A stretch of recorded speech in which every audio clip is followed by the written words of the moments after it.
welcome all of you to another session of Ask from Professionals. So this is the session number 2. And in this session, we are fortunate to have Ms. Hirudini Dissanayake as our resource person.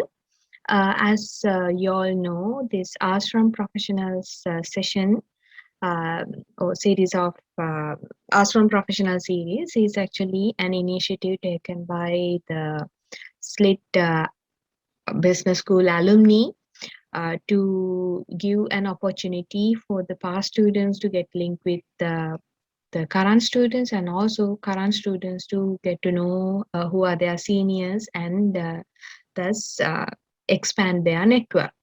So Miss Hirudini Dissanayake, who is the resource person for today's session, was a student of SLIT Business School, whom I actually met in 2011 when I started my career at SLIT.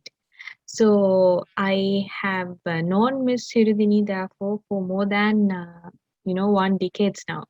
So Miss Hirudini read BBA Honours degree awarded by Sheffield Hallam University at SLIT and obtained second class upper division.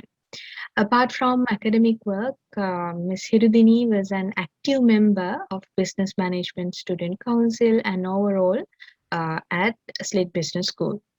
Ms. Hirudini started her career in 2014 at Lanka World Income Private Limited, and she is currently working as an assistant manager at Cinnamon One Private Limited, leading her team in spice export startup business in Sri Lanka.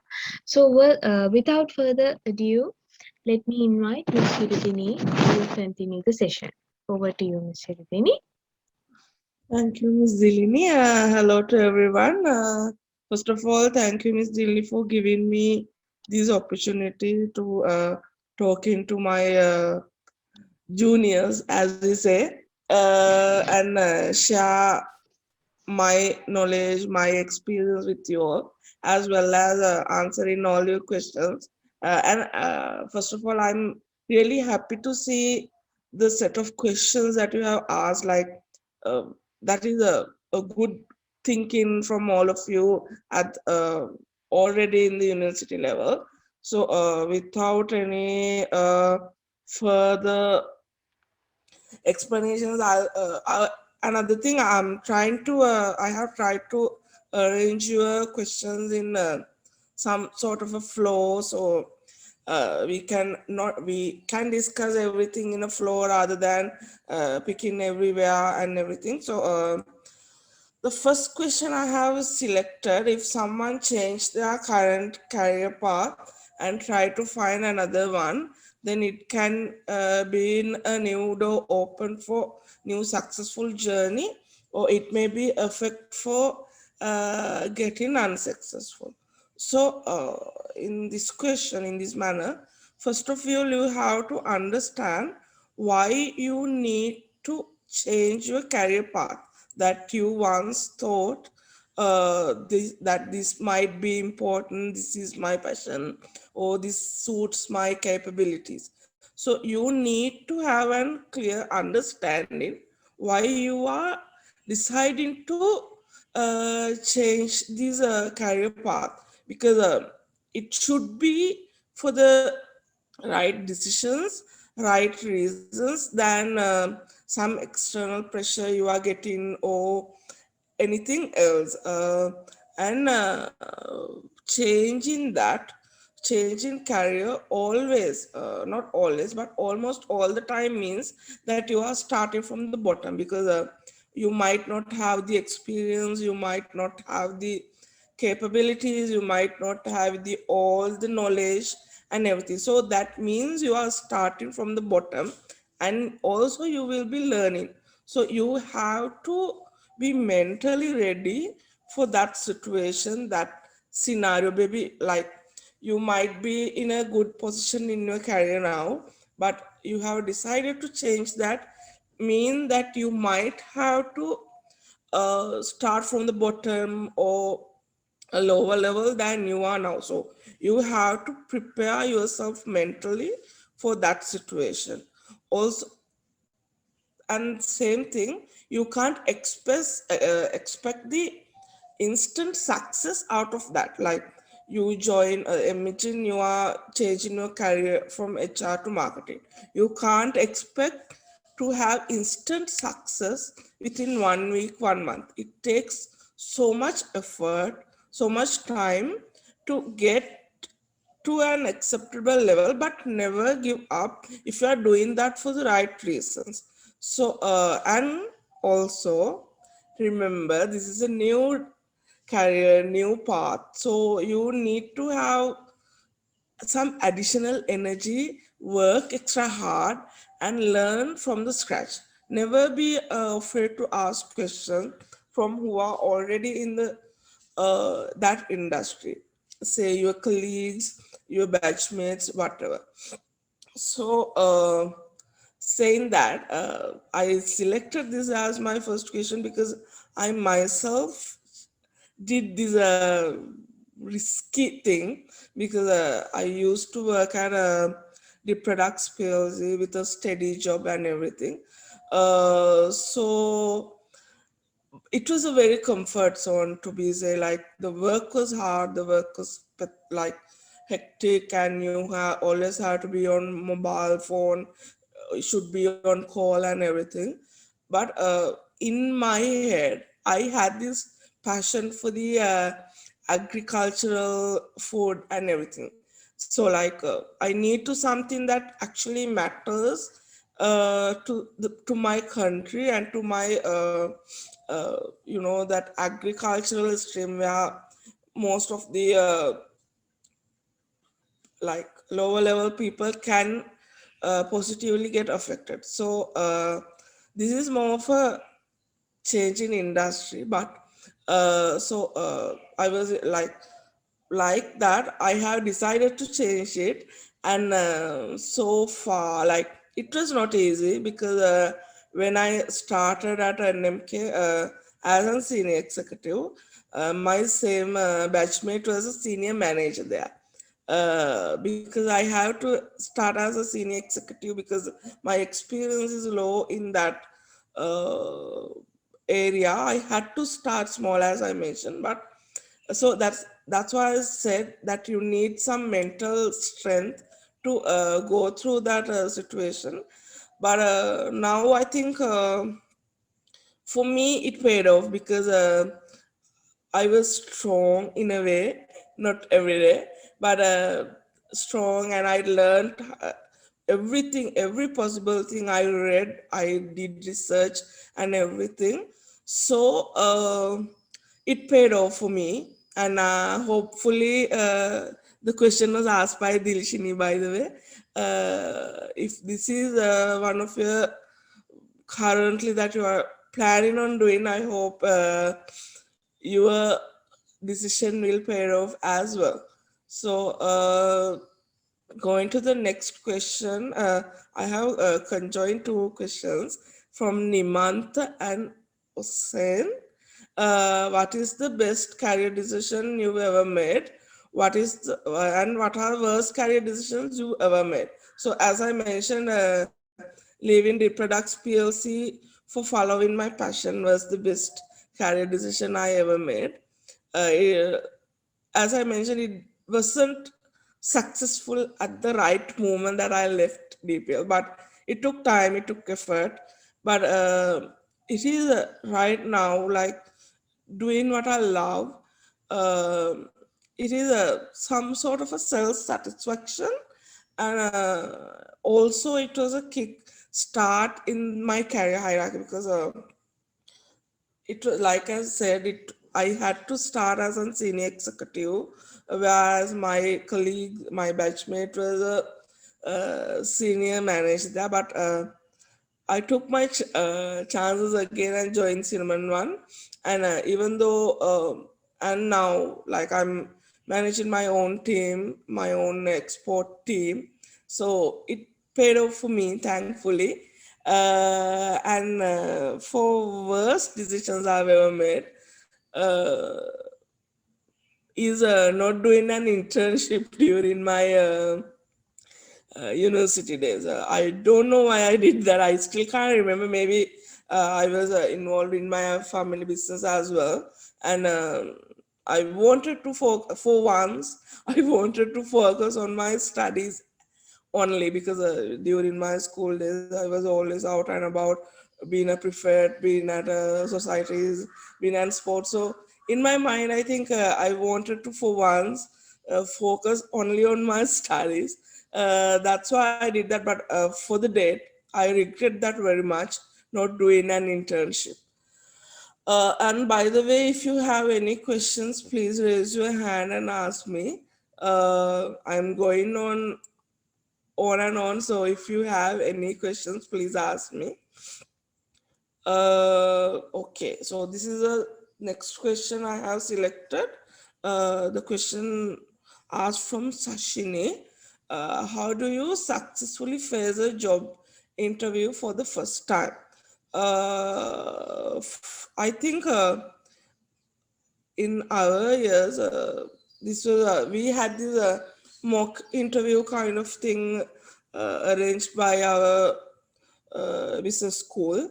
Uh, to be honest, that was very helpful during my first interview. So I hope you all, with this pandemic, I'm not sure whether it will happen in for you all, but trust me, if that happens, like accept in wholeheartedly. It might not be like you are interviewing your batchmates and everything. It might not seem like not important or bit of funny as well, but trust me, embrace that and do that in wholeheartedly, and do that. That is very important. That will help you to your first interview, I'm telling you. So also preparing, remember, even though like the everyone says it's not, the first impression matters. So you have to wear something professional, even if it is a like relaxed dress code and everything. Be professional, and most importantly be on time. Like, don't be that person who's running to your interview panel being 5 minutes late, to sweating and preparing your tie or your hair. Don't be that person. At least arrive to interview venue 15 to 30 minutes early. That gives you enough time to adjust to the environment, adjust to the phases and everything, and calm yourself. And if you are nervous, don't be hesitant to ask for a glass of water from there.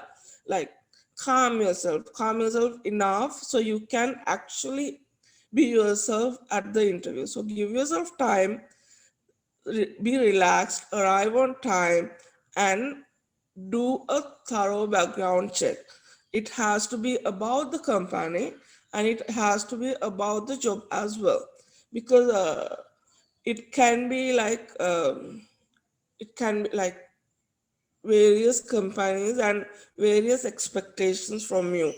But even though you are entering as a ground level uh, person, you have to know the company hierarchy, who's the CEO, who you will be handling. There's LinkedIn, you can like search everything, and doesn't like you can search enough information from internet that you need. And don't be afraid, be confident, because we know when you are not confident, we know that we are when you are afraid.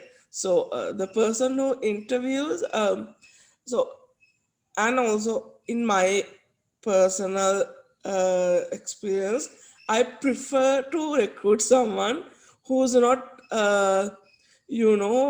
afraid, or like, it is okay to be afraid. It is a new situation, so awkward situation, but I try to recruit the person who handles that situation the best. So it's not just your paper qualification, it has to be your personality, the person. And when I say the personality, it's the personality that you show at the interview. it doesn't like you might have a very good personality outside the interview room and everything, but it doesn't matter. What we see is what we see of you is during the interview what you say, table across me. So that is how we judge you, your personality, your the way you communicate and everything.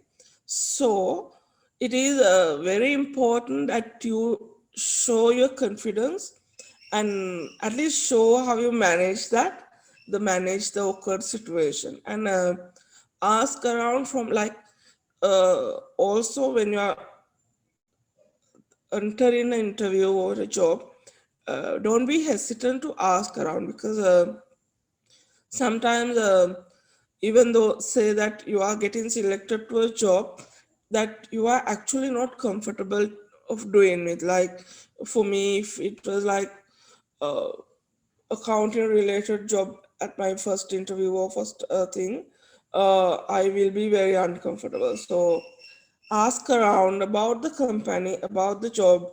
You might have colleagues, your batchmates, you have entire slit alumni here to help you.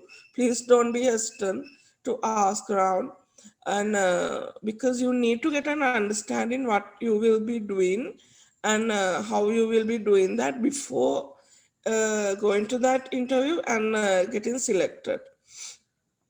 Okay, and I'm going to the next question. This question is by Senori. As we are business student, we have to have proper communication skills to deal with others. So we have we build how we build. I think you are meant how. So how we build up our confidence to deal with others. So as you all know, language is important. So you have to have proper use of words, like say you have to know what you are. So communication as in like you can be so fluent in English, but if you can't properly uh, convey your message, convey what you want to say, convey what your company wants to say to someone, then there's no use of being fluent in English or any other language. So, so you have to practice how you want to communicate your message. So this involves proper selection of words and proper selection of tone and proper selection of facial expressions as well, because you might be giving a compliment and your face might be telling something else, because a face doesn't lie. Your words can mislead someone, but not your face, not your eyes. So be mindful about that, and you have to, and the confidence come, I think, is know the like you know that what you are talking. Imagine you are in a situation that you have to talk about something that you don't know. It is always to best to keep quiet than saying wrong things, but it doesn't mean that you have to keep quiet, because you have to do enough research and build up your confidence in a way that you are not afraid. Like, so the my in my experience, I was not a person who wasn't confident, so I had some kind of that. So my advice for you: start networking, have start small, like say you don't have enough confidence to communicate, or that you think that is the situation. So what you have to do: start small, start communicating with one person that you are not comfortable with, or that you don't have enough confidence to talk with, just one person. Then from that, then select another one. Likewise, so start small and select small groups of people to communicate, and that communication doesn't mean that it's verbal only, like that you are not talking one to one. So it also has to be writing skills, because in a job environment you have to convey so many messages in an email, in a presentation likewise. So writing your, all you have to say in a small paragraph is also take so much communication skills, so much confidence. So practice, and it's always okay to ask questions. It's better if you have a mentor to, you know, ask questions, ask from your colleagues, your batchmates, because even though it's your batchmates, there might be people who have better communication skills, who have better presentation skills. So it's always okay to ask questions rather than staying by yourself and not asking questions and be not confident. Like it is, and first of all, and you have to know that understand your level of confidence.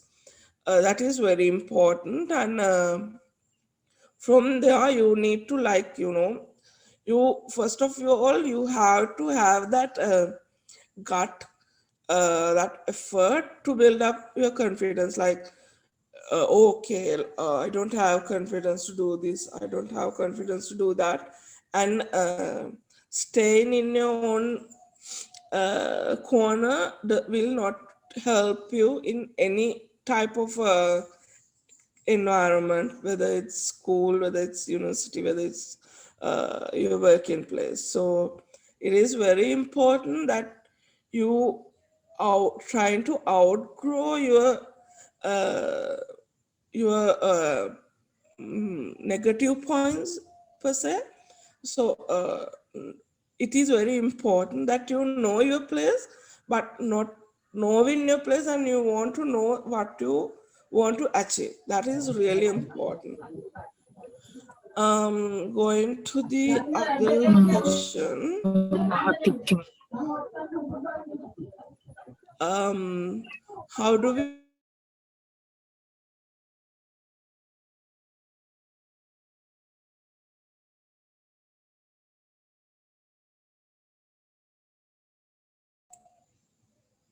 when we are not able to do a certain task or thing as we thought in the workplace? Um, Okay, we can hear you, Hirudini. Yeah. okay. So it is so the question I selected from Binguni, I think. How do we cope when we are not able to do a certain task or thing as we thought in the workplace, and when we are disappointed with it? So it's like this: a workplace is a place where not anything you want goes in a way you want it to be. There can be so many things that can go wrong, that go wrong in many ways that you don't even least expect. So the workplace, your job, and disappointment is like two sides of the same coin. So you first have to know that, like, workplace is disappointment in a way that you can't plan something. Okay, this will happen like that, and stay like that, and expect and pray to all the gods and think, okay, this will go right.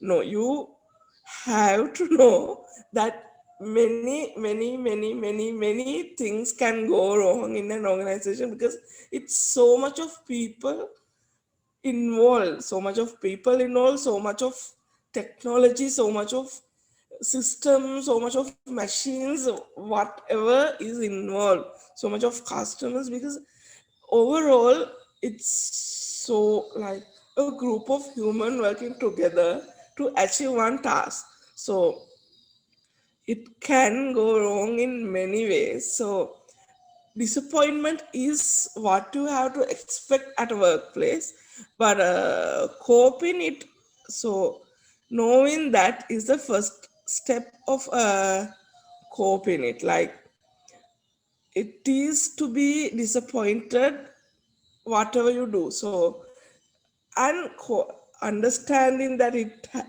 will happen and being okay with that is the second step, because you, if you don't expect and something happen and you getting all disappointed and taking your step back is a mistake, because you have to, whatever the disappointment that happens, you have to deal with it. It is your job to deal with whatever go wrong, whatever things that doesn't go your way, is your job to handle that and make sure that it goes the way it is. That also, this certain task or thing that you thought in the workplace also can be your colleagues, your superiors likewise. So wherever you can take action, you should take the actions, because that taking action as fast as possible means lack of disappointment. Also, as I mentioned, expect the disappointment. Uh, don't be disappointed with the disappointment, because be okay with that and take actions. Uh, so that is how you should be, like, manage that kind of situation, because as I mentioned, like, you have to know what is going on, and because just because you expected something and it doesn't happen the way you expected, does sometimes doesn't mean it is wrong. So sometimes you have to think, okay, what if this happened in this way, and what will be the outcome. So yeah, if you have any questions again, please ask away. uh, I am moving to the next question. uh, how do you usually plan your task to manage without a hustle? This question is from YH Gunawardana. In my case, uh, I work best when there's a hustle. So that is me. Like, I work better, I perform better in a stressful environment, stressful situation. But saying that, for you all, what I also do, I whatever it is, I plan to do a list, like, in my head, not in a book, or I don't write these nice notebooks or anything. I just, in my head, I think these things I have to do tomorrow. It is my job related, and sometimes some other personal matters as well. In my head, I always think what is have to be done day after tomorrow. And sometimes on Sundays, not every day, when there's like day-to-day specifics, I think, okay, I do this on this day, do this on this day. But as I mentioned earlier as well, you have to expect that so many things can go not the way you plan. So be ready for that while you are doing this to-do list in your head. And the other most important thing, never postpone your work. I know we like, I used to do the same. We all wait until the last deadline or anything to complete our assignment. That is the first start. So you cannot do that in a work environment, because, as I mentioned, you have to have a proper, plan, and proper backup plan, plan B, whatever it is, because things can go wrong at the last moment. So be prepared, never postpone. And another thing, this was I read this somewhere, I can't remember where. Do your easy things first, like just some easy things that you can finish off within 5 to 10 to 15 minutes. Finish those off from your to-do list because that way your amount of work per day or per your plan, you can cut off things easily when you do the easy things first. Otherwise, if you start with the hardest thing, so that means that you have entire big list at all, like the entire big list is there and you are targeting on that one thing will take majority of time. So looking at that list or thinking about that will make you again bit more stressed and disappointment, the whatever it is. So write off the easy things first. And in work environment, there are things that the task or jobs that need other departments, other people's assistance support. So plan those things secondly after you do these easy things, because same as you, there are people who are like have their own set of tasks, own set of jobs, and assisting you, helping you might not be their first priority. So it is very convenient for them if you go and let them know that I need this help, I need this assistance, I need to do this with you earlier on, and ask for their convenient time. And don't forget to convey the importance of that task, because that way they can prioritize your work. And I'm another thing. So they have their own priority list. You have your own priority list. So this is something that two people or many people have to do together. So you have to be very understanding about that situation. And don't think, oh, she's not helping me, he's not helping me, I have so much to do, why she's not doing that? Because same as you, that person also has set of jobs, set of tasks. So communicate and let them know and make sure, but also make sure that you get your job done as well. That is why I said mention that importance of that task, because then only they will know what time that they can give that to. Don't be disappointed because someone on first moment said, no, I can't do this, maybe an hour. That is that person helping you. Don't be like what I saw during my career is that when this happens, you seems to be disappointed about this person, but it is actually for me also took some time to understand they are not there solely 100% to help you, that department or that person. So it is give them time. Don't be disappointed, don't be don't think about bad things, or she's not helping, she's not helpful. Don't do that. uh, it's okay to remind them, but don't go and poke them at and say, no, you have to do this right now. Be understanding about other colleagues as well. And then after you do everything, then go to this last task. And before doing that, gather everything that you can easily find, easily, whether it's people, whether it's information, whether it's data, whatever. And then start that hard task and don't stop until you finish that. That is my way of tackling these hard situations. And also this planning your task means that you know your capacity.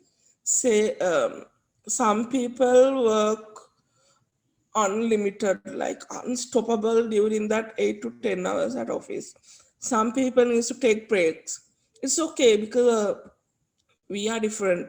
Like I might work from 8 to lunch hour without even standing, whereas someone else might take in a walk around the office or somewhere around every 1 hour. You can't point out that person and say, this is wrong. I'm working and she's not. So know your capacity, know what you can do, and don't overestimate yourself, because then only you get stressed. Okay, target this many tasks, like 10 tasks, but I have finished only 8. So I haven't done 2 things. So oh god, I'm so stressed, like that. So if you know your capacity, you know how to plan your day, you know how to plan your targets, you know how to plan your tasks. So overestimating yourself can bring hassle, bring depression, bring stress, whatever the workplace hassle. So don't do that. Like, you have to understand what you can do. It is okay to push your limits, but push your limits when you know that you are strong enough to uh, do that, because sometimes that cause so much problems in internally that you might know of, and it might end up in a bad way. I'm moving to next question. uh,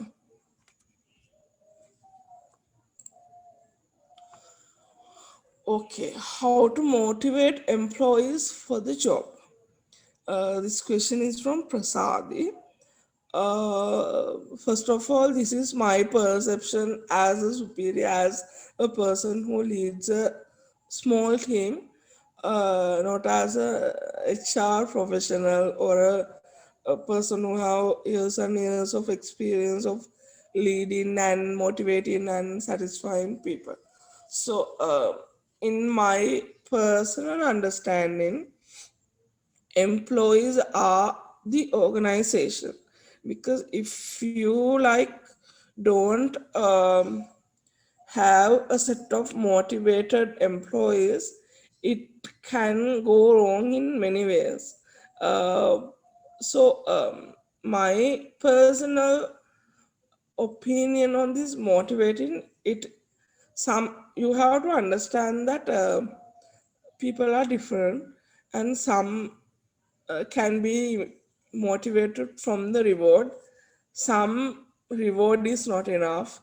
So it is different to person, but overall, first try to understand what they are actually um, need. What is, as I mentioned, whether it's reward based or whether it's some rules and regulations, and or some other thing. uh, you have to understand how one person can be motivated first, because and then you can move to uh, understand the ways of motivating them. So in my personal experience, I have a small team, whereas some uh, employees, some of my interns can be motivated through the reward. Like, sometimes, as a joke, I say, if you finish this within this time, I will give you, I will give you 30 minutes off time, like that, because it's a big task, and it can, like, motivate certain people, not all. So this motivating employees uh, comes with understanding how to motivate them. So I can't specifically say these things can motivate people. first you need to understand that your colleagues or your subordinates, uh, your team, and understand uh, what motivates them, and then you start that way to motivate them, and then only you can achieve the best results. I think I'm answering your questions. Please ask me if I'm not. um, so when you move into next question, when you have to face challenges, what are things that motivates you to face them? How you motivate yourself? So in my case, I think I am a reward based person, so I keep my undivided attention on that reward. It's like, whether it's in your case, whether it's your degree, or whether for me it's my monthly targets or anything, I have my undivided attention to achieve that target, and not getting distracted by all the bad things happening around me, uh, and understand and hoping the situation that are out of my reach, understanding them and sometimes take actions. But for me, it's the reward. I keep like, uh, every month I paste a big lettered monthly target on my workstation, and I think every minute I look at it and I'm keep telling myself, oh, I have to achieve this, I have to achieve this, like that. It's like you have to know what you can achieve at the end of the day, and what you take home, that satisfaction with you stays with you, because that is understanding yourself, and doing that also in a way that you motivate yourself. But for me, I really appreciate that passage where I work for it, whether it's my monthly target, whether it was my degree, whether it's my personal target. I like to, like, I enjoy that climb.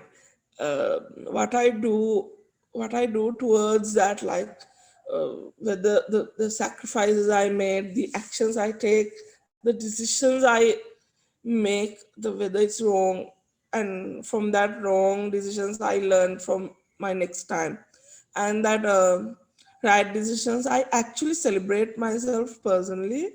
Okay, I did this, I'm so happy about that. And once I achieved one task or overcome a challenge, I sometimes sit back and think how I achieved that, how I overcome that, and that climb, that road is a, like, that is almost another way of motivating you, because that how you tackle that situation, that challenge, everything, uh, it is like you teaching yourself, because you know yourself better, so you know what you did, you know that hardship. So always remember, or whatever you do for yourself matters. So that is how, once I achieve a challenge or achieve a target, think what you did to achieve that, and that will help you, and that will elevate you to a next level. Whether when it's another harder challenge, harder task, you will perform better, because you know what you did to achieve your previous one. It's always good to remember, analyze what you did to achieve one target, achieve one challenge. That helps you. That is my personal experience. And move into next question. How do we manage conflicts on a team? The question is by Malshani, I think. Um, as I mentioned a few times earlier as well, you have to know that this thing called team, it's group of people, group of human who think differently, who motivate differently, who behave differently, because it's a team. It's a, like a team is formed to gain different uh, plus points or attributes from different people to achieve one task. So it can, like, the first thing to manage the conflict is understanding that you are in fact working with group of people, group of human being, and then the fact that they think different, that they are not alike. I mean, unless it's your clone, I don't think there's anyone in the world that thinks similarly. Like, what you think, what you behave, what you react can be different to in so many levels from other team member in your team. So there's no right or wrong way to do that. So it is better that you understand this scenario, that certain things are out of your reach, like managing or understanding someone's feelings, someone's reactions, someone's way of doing things. So you can't go and criticize them. You are doing this right. You are doing this right. I'm doing this right. You are doing this a different way of what I'm doing. So that's wrong. But it's also good that you talk with your colleagues in the team and come to a middle level for so many work related things. uh, and as a superior, uh, I believe is this what I believe is this preventing these conflicts can be very easy, can very easy, rather than curing them, like preventing before cure apply to this situation as well, because preventing, like understanding the team members, even when forming a team, I sort of give a thought, like whether these two people can work likewise. So, and other thing, the as a superior, as a team leader or something, never have favoritions for one member and not to the other. That is something that kills the entire tone of the team. So, rewards and everything, because it's a team, because it's a team of people, group of people who are working towards one single task, everyone should be rewarded the same. There shouldn't be favoration. They should all should be treated alike. And but having said that, you can personalize your ways of working with one person to other person. Say if I was in an uh, team where someone who's not very motivated by the big stressful situation, and that giving that handling stressful situation to me, and some not so stressful task to some other person in the team, can bring more outcome than giving that minimize very small without any hassle work to me, and giving that stressful work to someone who doesn't work well in a stressful situation. So I think you get what I meant. So personalize the task, personalize the way you are handling with someone else. Uh, don't Another thing, when you are in a team, don't talk bad about any of your team members. That is your team who you are talking, and that is your team that you have to work with, whether you have a choice or not. So might as well be comfortable with them, might as well treat them well than go around and bad mouthing them, or talking about your frustration of working with them. Don't do that. Understand, like if you have a personal or whatever problem, it's always easy to talk to that person. Might not be easy, but it's always better to talk to that person than talking it to someone else. So don't be afraid to give the feedback to some your colleague or your team member, and they might not adjust to your feedback 100%. So it is your responsibility as well, adapting their situation. So adapting this middle ground is very important when managing these when managing conflicts in a team, rather than preventing these conflicts. I'm moving to another question. Uh,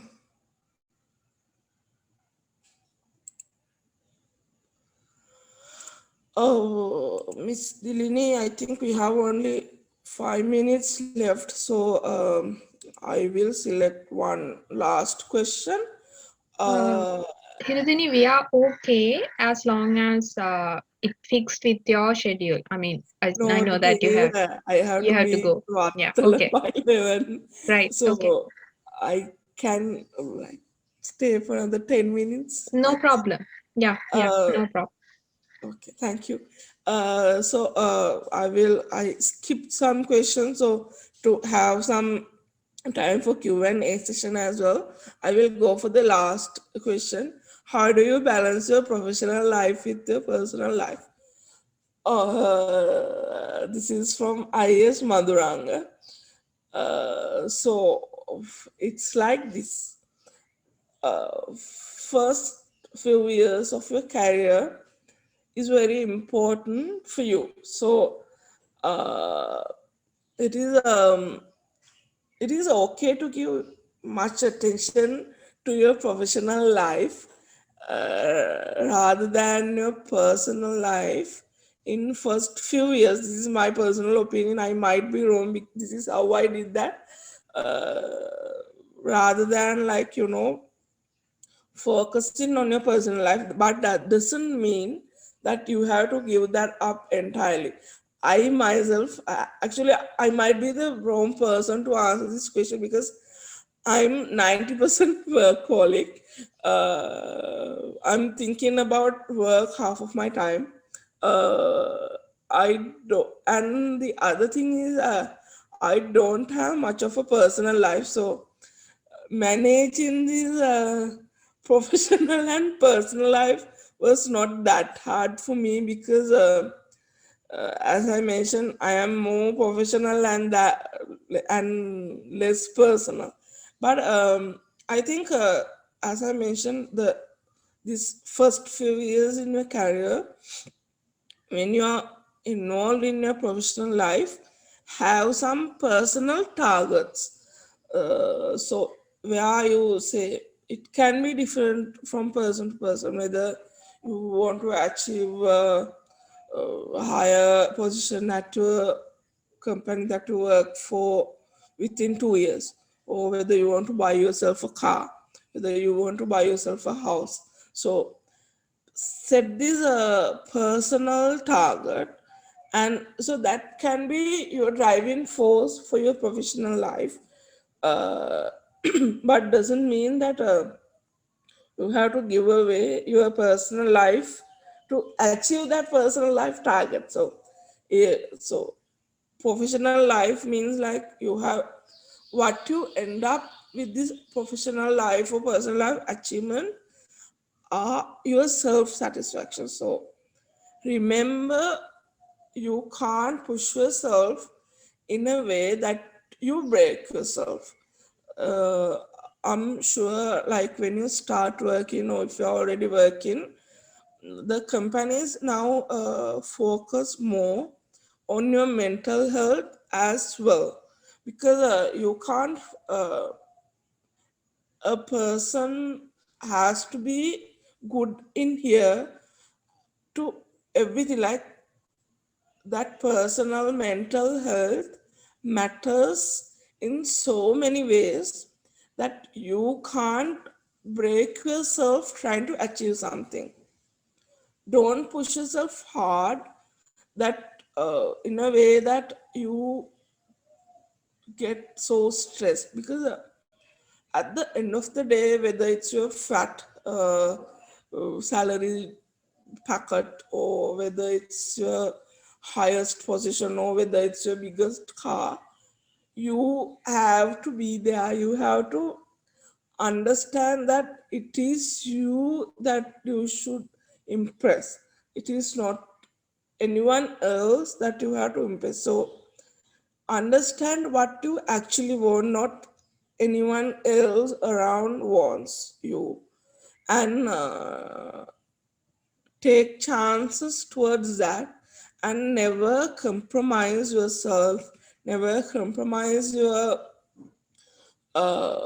personality, your mental health, whatever, in order to achieve something, because achieving that might not give you the satisfaction if you already broke yourself. So this is my advice for you all. It is really important to know that you are keeping yourself happy, keeping yourself healthy, keeping yourself physically and mentally healthy, and that you as a person doesn't bring yourself down, because there are so many things, so many people, toxic people, your relationships, so many things can go wrong in your life. But as long as you keep yourself in a manner that it doesn't affect you, it is your that uh, biggest achievement is that you not your working self in order to impress everyone else in your life.